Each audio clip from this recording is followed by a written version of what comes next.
a ratio marketing podcast. Have you ever wished you had a healthcare provider on speed dial? Someone you could call to validate your product market fit. Someone to listen and help you see your solution differently. Welcome to Healthcare Market Matrix, a podcast to help you see your market clearly. We dive deep into the challenges faced by healthcare organization leaders that technology has the chance to help them solve. It's all about gaining the kind of understanding you need to effectively connect with your market. Join us as we explore the Healthcare Market Matrix. Hello and welcome everybody to Healthcare Market Matrix. I'm your host, John Farkas, and I am privileged today to be joined in the Healthcare Market Matrix studio with Justin Mooneyhan. And Justin is the Senior Director of Strategy, Solutions, and Innovation for AMSURG. And Justin's here in large part because I heard him in the context of a panel discussion that he was a part of talk about how AMSURG is really looking at deploying AI and a lot of advanced technologies right now to help up their standard of care and patient experience and what that can mean and look like in the next several years. And AMSURG is in an interesting situation right now where they get to dream some and to explore what is going to be possible in that context. And so today I'm excited about the opportunity to dive into some of that. Justin holds an MBA in healthcare management from Belmont University. He also has various professional certifications, including his project management professional certified professional and health information management systems. He's got a decade of experience in this realm.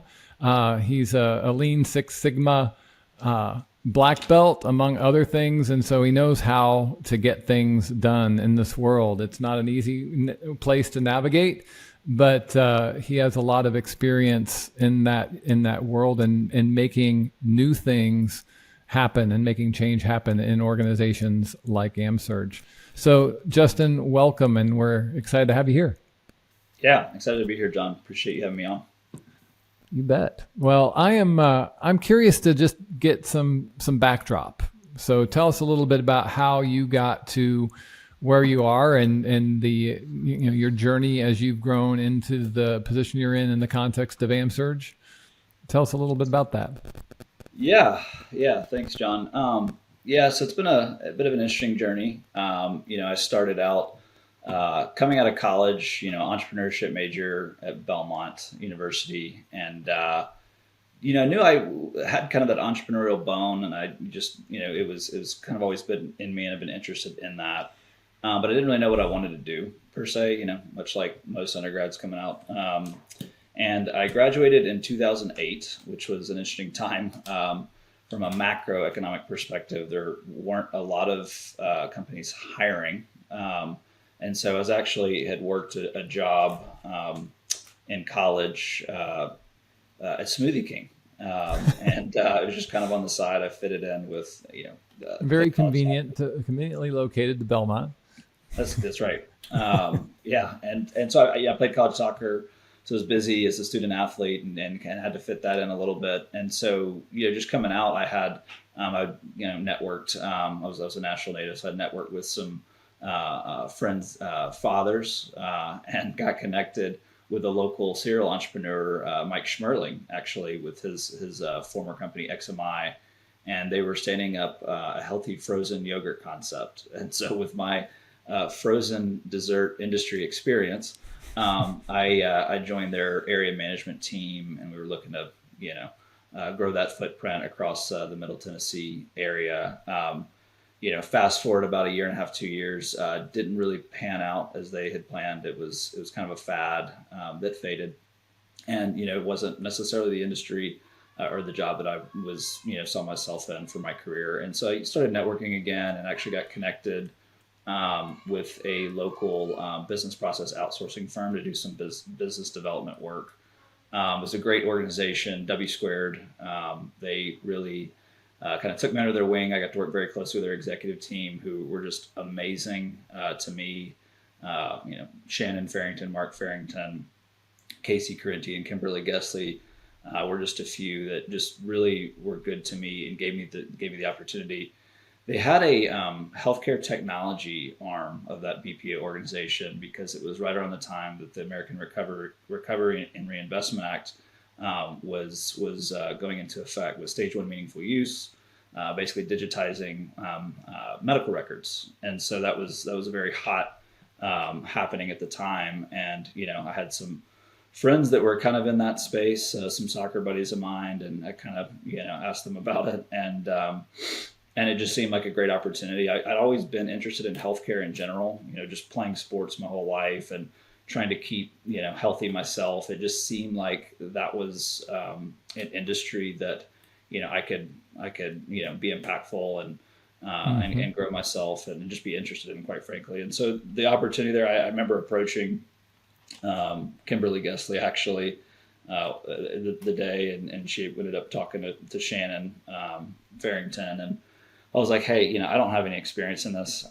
I'm a hard worker. I will, bust it to figure out and learn and do whatever I can to be successful. Will you guys give me an opportunity? And thankfully they did. And wow. They slotted me over into a role where I was basically building electronic medical records. So the configuration, and then they deployed me to go train physicians and nurses, front and back office staff in physician practices. So we were, we had a slew of clients across pretty much every different specialty in the physician practice setting, and they basically just turned me loose. It was kind of a throw you in the deep end and see if you can swim, which it was challenging. Learning healthcare, learning technology, learning business, and kind of a professional setting. At a very early age, was tough, but it, obviously helped me to get to where I am today. And so I did that for a few years. I kind of naturally transitioned to kind of a quasi solution specialist and then a project manager, kind of wearing multiple hats with some of the clients that we service. And from there, actually moved over to LifePoint. It was right around the time W Squared was kind of merging into what is now Premise Health, on-site and near-site employer clinics. And, there was just a good opportunity at LifePoint. And, it was really tough to leave because I just really enjoyed the leadership team, which quite few of them, they're still at Premise Health. But yeah, it was a good opportunity with a great company. And so I made the switch. Still doing kind of the electronic medical record implementations with project management, some program management, and pretty quickly there, I moved into a leadership role. There was an opportunity with the director of that group that left, and I've been there maybe a year and a half or so, and threw my name in the hat, and luckily they moved me into the role, and I took on a pretty sizable team. We had three kind of core functions, a part of that team, and we were basically leading ambulatory implementations, the technical operations, and the interface and device integrations between those systems. So did that for several years and really learned a ton. Worked with some really great people, and from there, it really. I think LifePoint was the place that really piqued my interest in kind of innovation as we know it.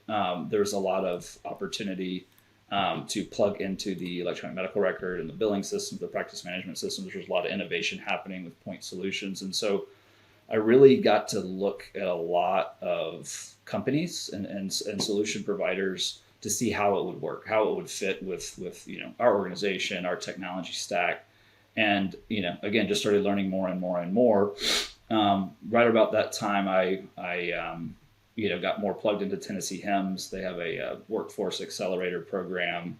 It kind of teaches, folks fairly new to healthcare or making a career change. It gives you a good wide understanding of all the key domains of healthcare. So I did that and had a really great experience with that certification program, and, met some guys like Eric Frelkill, I think you've had on the podcast, Todd Fedeling and some of those guys. And from there, it just, organically grew my passion for healthcare and technology innovation to the point where there was an opportunity at AMSURG, about a little over 4 years ago, where, I was recruited over from LifePoint, which again was hard to leave there. I had a great team there. It's a great leadership.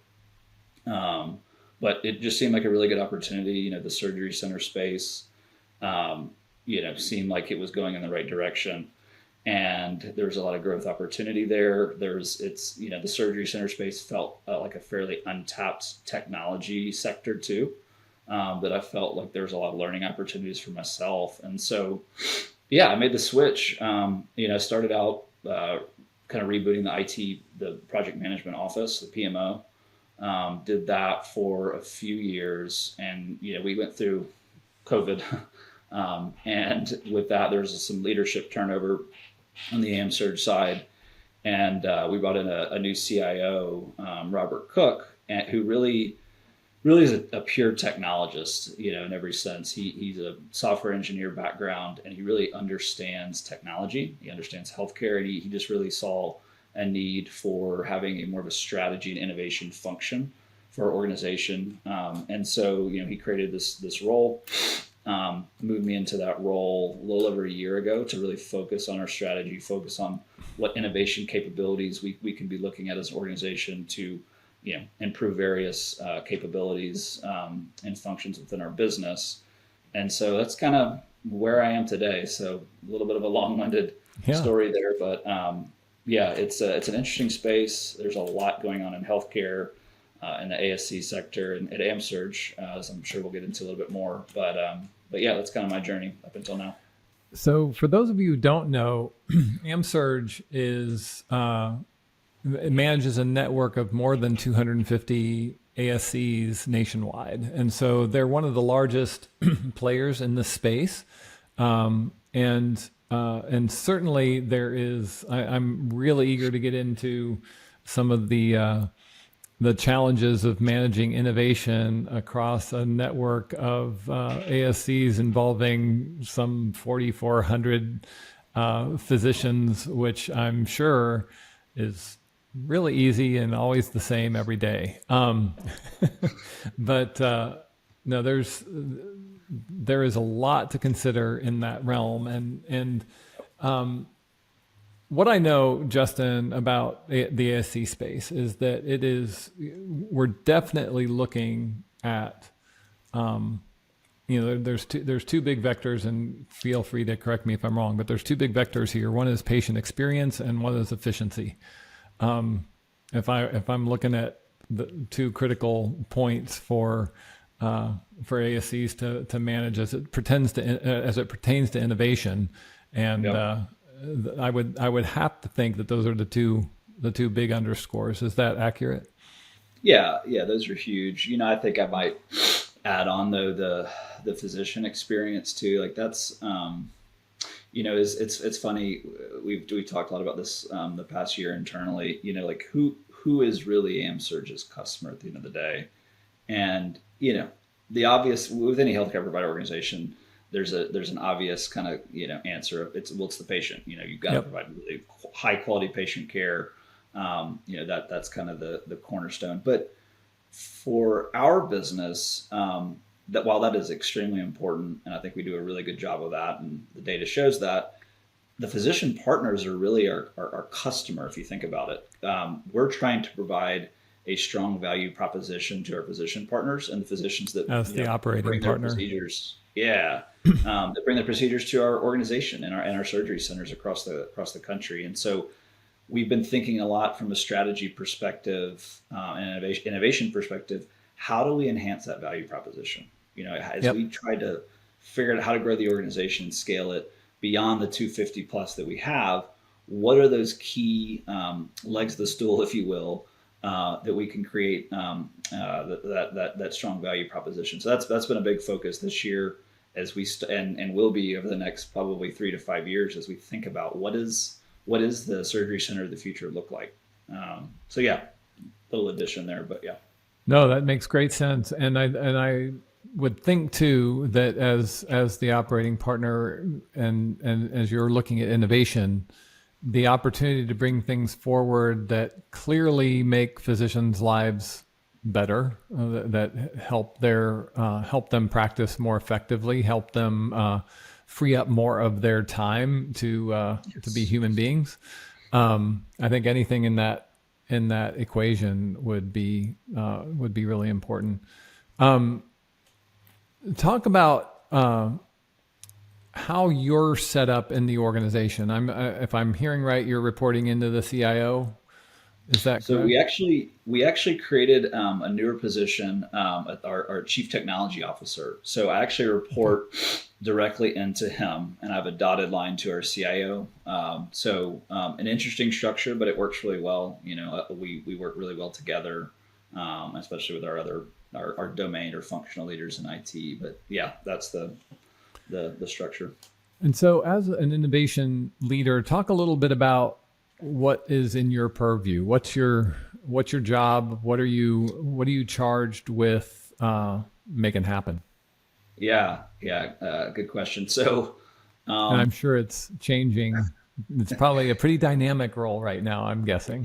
It's pretty dynamic. It's pretty fluid. As you kind of alluded to earlier, there's a lot going on at AMSURG with our Chapter 11 situation, which we can get into a little bit more of that. But yeah, like my role, it's pretty wide at this point. I've got a small team, but it's really focused on enterprise architecture. Solution architecture, data architecture. Where are we right now? Like really assessing the landscape of our architecture.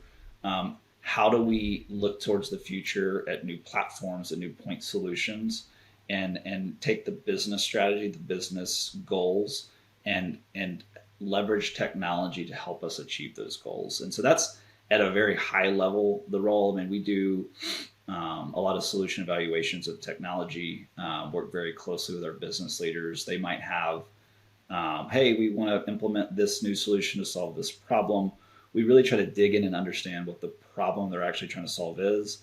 How does it impact the business process? And then try to look and find the right technology solutions that help to achieve that aim. There's also a big component of that of governance. So IT governance. Are we assessing things at the right time, including the right people, things like that. And so we've actually this year put a really good process in place. Still working on refining it, as a lot of processes you have to do, but really putting that structure and that framework in place to better allow us, again, to focus on the right things at the right time. And so that's a big one that's kind of in my purview as well. There's a financial management component. If you think about the strategy, how are we deploying capital, to the right solutions in the right ways, and really kind of everything in between. I mean, there's a little operational side of things from if you think about just departmental operations and coordination of things with our business leaders. So it's again, it's pretty wide. There's never a dull moment. They keep me pretty busy, but it's great, and we've got a great team overall. So talk to me a little bit about how you are learning. What are some of the channels you're tuned into that help you be apprised of new technology, new things coming forward? How are you typically learning of those things? Yeah, so I try to read a lot. I'm subscribed to a slew of industry articles from the macro down to the technical micro level. I really enjoy it. I really am passionate about learning more. There's so much happening in the technology space. So I'm voracious about going out and finding what's new, what's on the horizon. There's been a lot this year, as I know you've heard, John, around artificial intelligence. So I've been, over the past, 8 or 9 months, this year, I've been delving into a lot of that, the Gen AI, LLM stuff. But even outside of that, just AI in general, predictive AI, things like that. Because I just see the opportunity with that technology. As you think about all the data that we have in healthcare, growing exponentially, month over month, year over year. I think AI has got a lot of potential to help leverage that data to provide better insights to business leaders, functional leaders to solve problems and to create new solutions. And so those are things that are, again, I try to look at and look into, and again, reading books, things like that. I try to stay involved in the community. I think there's an obvious need to stay plugged into the community to understand what are the other organizations doing? How are they approaching solving these problems, or how are they thinking about these technology solutions, bringing those into their organizations to solve those problems? And so, organizations like the National Healthcare Council, Leadership Healthcare, the Tennessee HIMSS chapter, of course, those are organizations I think are doing a lot of great work to bring educational opportunities, networking opportunities to the surface for leaders to collaborate and learn from each other. I feel like learning from industry experts and leaders in at these various companies in our ecosystem in Nashville is just a great way to learn. And so I try to stay plugged into that as much as I can. Gotcha. Yeah, it is definitely a great community to be a part of, and I think it speaks to the importance of. I think it's really critical for people to stay involved with other professionals in organizations, in parallel organizations, because innovation comes from a lot of different directions, and That's right. staying apprised is really important. That's right. As you're looking at the opportunities for AMSURG, and I know, we talked briefly in the context of the Chapter 11 and the reorganization and what doors.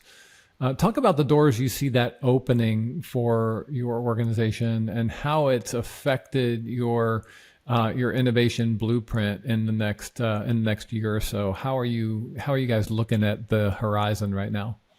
Yeah, it's actually, it's been an interesting time, but it's been a very exciting time. We haven't fully emerged from the Chapter 11 proceedings, but I think there's a lot of positive energy internally because in a lot of respects, it's allowing us to kind of hit the reset button in certain ways, bringing in new systems and technologies, to stand up new departments, things like that we haven't really, had the ability to do prior, and how those systems connect and interact, and creating efficiencies and new processes, leveraging technology to enable these new departments and some existing departments. It's like getting a fresh set of eyes and hands on things that we probably wouldn't have done, quite frankly, if this didn't happen. So it's definitely changed the blueprint.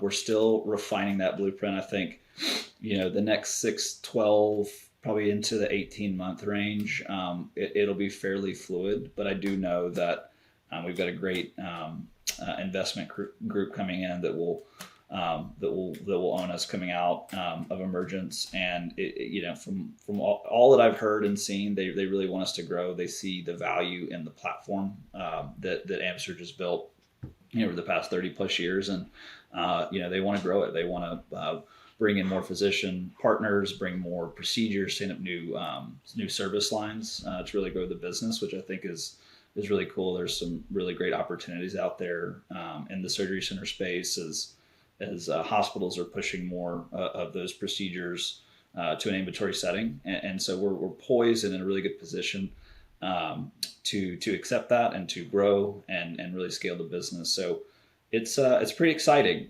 Again, still figuring out the exact blueprint. We've got a pretty good roadmap in mind over the next 3 years that we'll tweak around the edges as we learn more emerging from Chapter 11. But overall, it's exciting. So, Justin, talk about, as you look at the things that you are seeing as primary pursuits for problems you're trying to solve for right now, that technology has the opportunity to play a part in. What's on your critical list? What are some of the things you're going after right now in particular? Yeah. So it's a very interesting question for where we're at, because I'd kind of say right now we're in what we're kind of dubbing as this modernization mode. We've got a lot of legacy systems at the corporate level, at the surgery center level, that we really haven't invested in, in some cases decades. We've got a few of those projects going right now where we're trying to modernize those platforms so that we can do more of the innovative, sexy things that, we're hearing in the industry. We can't do that until we get those platforms kind of up to par with where things are technologically right now. And so that's been a big focus. You think of your larger platforms like Microsoft, like Salesforce, things like that are really starting to unlock and grow, new technology capabilities, leveraging AI, leveraging, some of those types of newer technologies. We actually just recently implemented ServiceNow, which is a fascinating platform. They're doing some really exciting things, not just in the service management space, but more broadly. So I think we're going to really start scaling those capabilities on that platform, creating new business processes where we can automate things and really take back the time in the day to repurpose to more, higher level tasks and more innovative tasks for our employees. And so that's kind of like the short-term focus, is really getting that foundational layer of platforms in place. And then I think we can start stacking on the more like, solution blocks to really grow our innovation footprint. Obviously, we look at point solutions for specific domains or functions of our business. At the surgery center level, there's always requests to evaluate this care coordination solution or this practice management solution, scheduling solution, things like that we're looking at. But what we're really looking at is how, like, for those organizations, like, what's their product roadmap? How do they integrate with these larger enterprise platforms? What efficiencies can they bring us? What cost savings can they bring us? Those are the types of things we're kind of looking at right now as we refine our roadmap. So we're, again, modernize is kind of the motor in now. We'll move into this optimization phase, if you will, and then the transformation phase kind of comes after that. So that's kind of how we're at least looking at our 3-year roadmap: modernize, optimize, transform. And so there's a lot, in the details of that, but that's kind of how we're thinking about it. So, Justin, talk a little bit about how you all, as you look at 250 entities out there that you guys are somehow trying to give leadership to, which I can only imagine that some days feels like herding cats. No offense to cat lovers out there, but I gotta think it presents a whole unique set of challenges. If I'm a health tech company and I have an opportunity to talk to AMSURG, what do I need to know about just the DNA of what it means to lead innovation, to deploy technology, to, I've got to think it's not as simple as, standing something up and pressing a go button. Right. So talk about some of the things that the challenges in between those organizations and broad scale deployment at AMSURG. Yeah, it's a great question. And I think, just to give context of like AMSURG, but I think it's more broad than AMSURG, the ASC sector in general. So technology has not really been deployed, not necessarily in the best way, but it really just hasn't been deployed, widespread across a lot of the surgery centers. So you think back to, the High-Tech Act, they really incentivize physician practices and hospitals to digitize records and to get these, EHRs in place. They didn't really do anything for the surgery centers, right? And then post-acute, that's another story too. And I think part of it, anecdotally, is providers are like, you're making us learn this EMR system at the practice and this at the hospital. Please don't make us learn another one at the surgery center level, because it's a little, the workflows and, what you have to do to properly document your clinical notes is just different in the surgery center space. So, we have some centers that are still on paper. And so, from a technology perspective, you can deploy point solutions in different parts of the workflow, from, if you think of a patient arriving to, getting their procedure, to leaving a center. but it's very fragmented. And to do things at scale is very challenging right now. And again, that's why we're trying to think of what platforms can we start leveraging.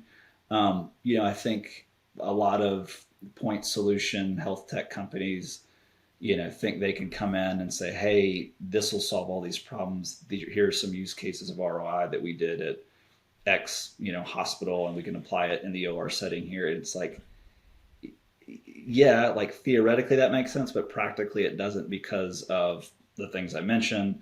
There's integration components that I think, at least from what I've seen in my experience of looking at these solutions, like there's not a deep understanding of like how the technology to integrate with other existing technologies. And some of that's either because we're on old tech or just the new tech. There's resource constraints and capacity to connect, or there's cost constraints. Deploying new technology, you've got to pay for it. And does it make sense? Like, is it going to bring the value to make that investment? So those are things that are challenging. I think, from a scale perspective, deploying these types of solutions is challenging with our business model. We essentially have 250 plus legal entities. And so they all have their own operating boards. Physician partners have seats, and AMSURG has seats. We have some joint ventures, obviously, pocketed throughout the company as well. And so, it's hard to say, hey, we're going to deploy this new technology solution at scale. You've got to get approvals across times 250 to make that happen. So I think as we're starting to think about, leveraging technology and tech-enabled service solutions, we have to pilot first. We've got to figure out, okay, again, what problems is this solving? Does it make sense in this geographic area? Let's find a concentrated area of centers, maybe where we have 6 or 7, depending on the solution, and let's deploy it in a pilot way so that we can build an internal business case and to go take that to say, hey, we piloted this for 3, 6, 12 months. It brought back this, these returns and this value, these efficiencies. Let's try it over here now, and let's try it in these pockets versus this widespread, big bang scaled approach. And so you kind of made a joke about that. It's challenging. There's solutions that I'm like, I wish we could just scale this across everyone. We would gain so many efficiencies. It's just not that simple with our business model. Yeah. But yeah. If you were to advise a health tech company coming in, wanting to look at one of those initial pilots, wanting to say, okay, how can we show our value here? What would you tell them they need to have lockdown? What would you want them to know they need to be, they need to come? What would, a better way to say it, what would inspire your confidence past the integrity of the solution or the, what they say they are able to do? What would inspire your confidence that they're ready for prime time? Yeah, another good question. I think one thing that I've seen that I really appreciate when I talk to these solution providers is just at a very basic level, did you do your homework on AMSURG? I think you have these organizations that think, oh, they're a surgery center business. They kind of understand at a very, very high level, but they don't understand kind of the intricacies of a surgery center. And in some cases, you can't expect them to because they've never worked in it, or they've never worked for an organization like AMSURG. But there's like very basic things that you can just do via Google search, and I can quickly pick out now after doing this, for years, meeting with hundreds of these types of companies, like the ones that have at least done a little bit of initial homework. So that's a big one for me, because if you haven't done that and I'm meeting you for the first time, it doesn't really set a good precedent that you're going to continue doing your homework if we were to engage and partner. I think another thing I look for is like integration capabilities with other systems, as I kind of alluded to earlier. Like, yep. Is their technology, like, how can their technology connect to these types of systems? I'm sure that if it's a more established health tech company, they've probably worked with some of these other types of systems and done integration work, whether it's HL7 type integrations, fire, things like that. But having them have a good solid team to understand that, because that's one thing as we evaluate solutions that's lost or even in some cases not understood from like some of our operators that are like, oh yeah, we just put the solution in. We don't need a lot of, IT support from the corporate level. And as you get down the path of implementing the solution, you're like, oh, we have to connect this to that.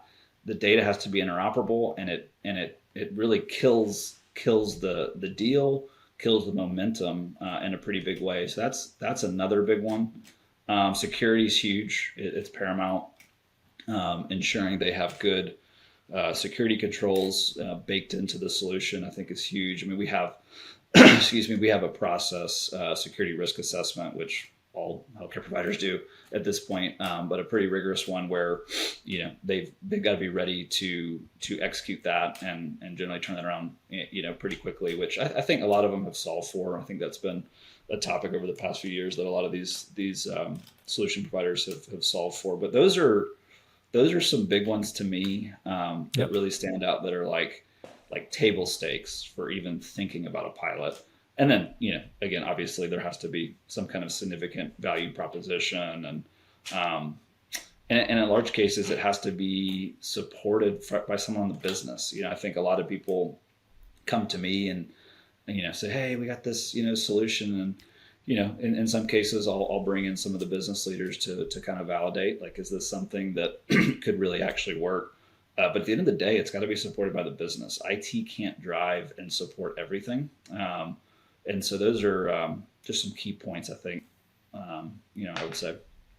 Good. That's definitely some good backdrop there. What would you, what are some of the factors as you look at how companies present themselves, and when you're looking at it from a purely subjective standpoint, looking at a website, looking at their collateral materials, what are some of the things that you're looking for? What are some of the things that flip your switch off when you see it or don't see it? Are there some things there that you can highlight? Yeah, one, which I'm hearing integration is a big one, no matter what. So big one. That's huge. Another one is just, in some cases, not in all cases, but in some cases, the sales professionals that are trying to sell the solution don't really understand the product at a deep level. And so you can get into these conversations and you ask some pretty basic questions and really they can't answer. So that to me is a little bit of a turnoff. And again, it's all relative. Some might be brand new and they're trying to find their footing, with the company or the product. Website, marketing collateral, obviously it's got to look professional. Out of the gate, those are fairly simple. Social media presence, how I can do a quick LinkedIn search and see how they're engaged and who they're engaged with and what content they're pushing out. I think to me is an indicator, maybe not for everyone, in the space I operate in, but for me, I think that's something that, having good content being pushed out from the leadership perspective is something that I think, again, personally is good and shows well and bodes well for them. So those are a couple things. I'd say. Yeah, that's is there, as you were looking at some of the events industry-wide, you mentioned some of the Nashville-centric ones, but if you looked at a national scale, what are some of the places that you're looking and that you would expect to learn some things? Yeah. So Vive, which actually was in Nashville this year, it was actually my first time. It's like only the second time that it's been put on, but was an amazing conference, I thought. Yep. Obviously, it's great to host it in Nashville, being the health services capital, but they did really good. I haven't been to Health yet. I'd like to go to that one. I know that they've got that one coming up. HIMSS is a big one. That's been a staple for many, many years, but they have a lot of sessions with a lot of great content and speakers. I've gone to, I don't know, 6 or 7 over the past probably decade, and I've always learned a lot at those events. And then I think, like some of these larger platform conferences are great. I had the privilege to go to the ServiceNow Knowledge Conference this year, and I mean, I was just blown away with the capabilities and looking at their product roadmap and all the value that it can lock for not just our organization, but healthcare organizations in general. I think they're a really strong company doing some really cool things. So those are places I kind of tend to look. I mean, again, as I mentioned, and you referenced the local community events are great. Just again, being in Nashville, we've got a plethora of great organizations that put on a lot of good content and have access to a lot of great, executive type, leaders in some of these national level organizations. So that's generally where I try to focus. I'd like to go to more conferences. I'd like to do more of that stuff. Unfortunately, time is the biggest constraint there, but no doubt. Yeah. What, if you were talking to an organization wanting to sell into the ASC space, what are some things there's plenty of things unique to ASCs. Sure. But what are some of the high points, other than the fact that we're talking about a broad diversity of different instances that you need to consider, and, we have that piece. But looking at what an ASC exists to do, and when you are looking at the deployment of technology in a place purposed to effectively perform surgeries over and over and over again, what are some of the considerations that you would have that you would bring forward there? Yeah, I think efficiency gains, like, is this solution really going to drive efficiency at the operational level, at the clinical level? Like, provider organizations right now, they're hamstrung by having more than they can handle on their plate. So if there's solutions that can really drive efficiency, I think those are huge. I think in the clinical innovation space, some of these newer diagnostic tools, robotics, things like that, especially in the surgery center space, I think those are areas where there's a lot of potential. I kind of alluded to artificial intelligence and data and analytics, advanced analytics. I think those are areas where a lot of value opportunity there.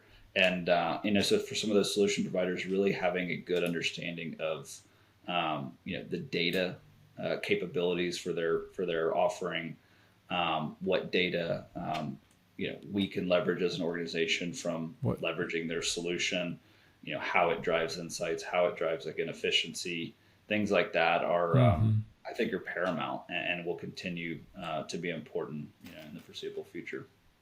So it would be helpful to you if the platform provider said, hey, if you deploy what we're providing, you'll have access to the insights gleaned from everybody across our deployments everywhere. Yeah. Yeah. And even maybe the agility to, depending on the solution, of course, but, are we able to connect and pull in the data into our own warehouse and leverage our own analytics capabilities? I think most, if not all, have some kind of analytics capability. But if you think about the end users of the technology, whether it's at the surgery center level or it's a corporate, function, they don't want to have to go to 5 or 6 or 7 different analytics tools that are embedded within your solution. They want to have the capability or the ability to say, okay, we're piping in the data into our warehouse. We've normalized it and configured it in a way that we can leverage, and we can kind of stay within that tool that we leverage internally, and they don't have to learn, again, all these other solution or analytics tools. So that's, yeah.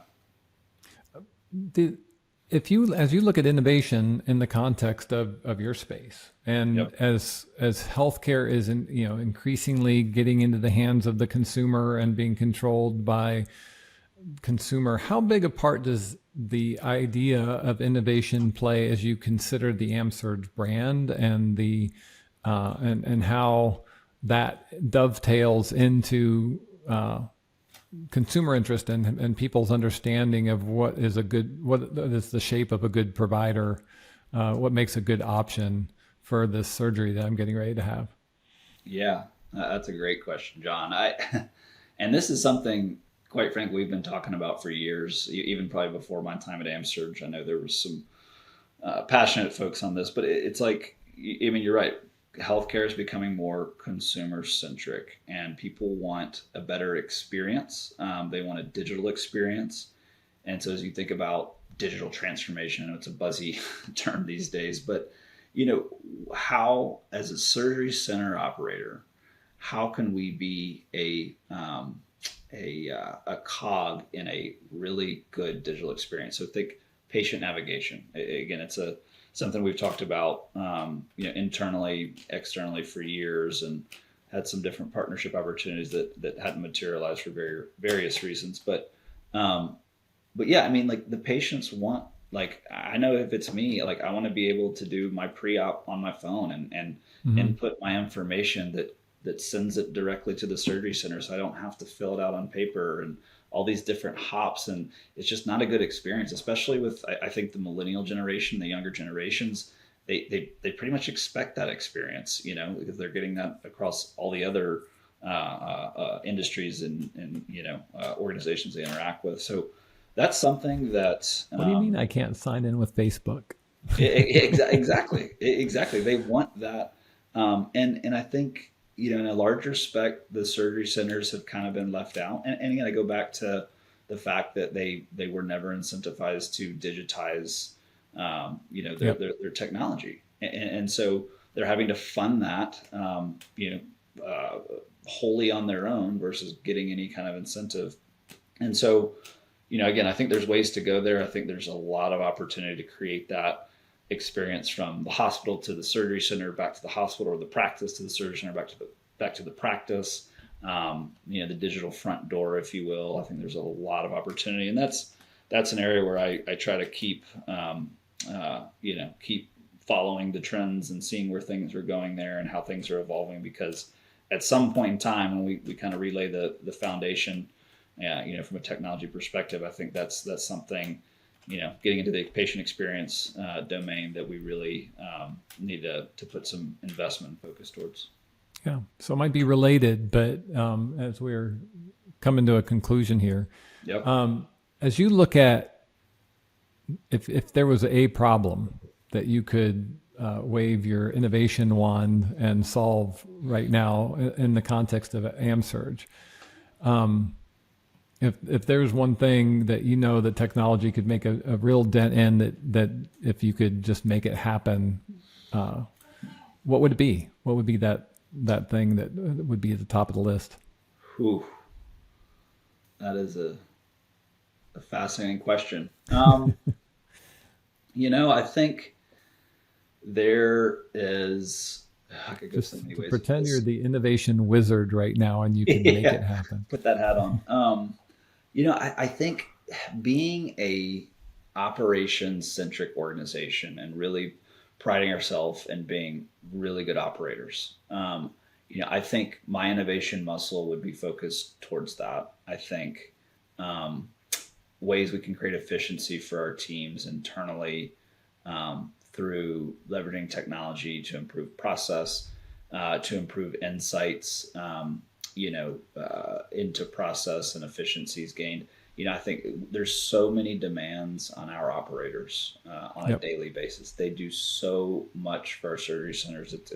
I hear stories all the time, and I'm just wowed by how they can keep it all together and run efficient surgery, and profitable surgery centers. So, like, if I've got a large bank of money and I'm going to invest in innovation and tools, I'm putting a lot of it in and really creating a strong operating strong operating capability and enhancing it, because I think that's it creates better patient experiences because they've got a good, well-oiled machine. It creates better physician experiences, and it creates better employee experiences if you've got really good operations and efficiency capabilities. So that's probably right now where I'd put it. If you ask me tomorrow, I might say something else, but yeah. Well, Justin, I really, as I consider what you're doing and what you have the opportunity to watch happen, I know there's plenty of variables in your world, but it's got to be an exciting space to be in right now and to try and solve for, because the mandates are clear. We've got to get this on better rails. It's got to operate more efficiently and effectively, and information and how we manage that and how we connect things together is all a part of the answer to that equation. And so, innovation is a mandate, especially in an organization like AMSURG right now, because it needs to how we work has to change, and so I am excited for the role you have the opportunity to fill, and excited to see how you continue to thrive in there. So thanks for joining us today. Yeah, thank you, John, and I think it's well said. I think a lot of opportunity and definitely an exciting place to be, and really appreciate the candor and the conversation today. You bet. Justin Mooneyhan, thank you very much.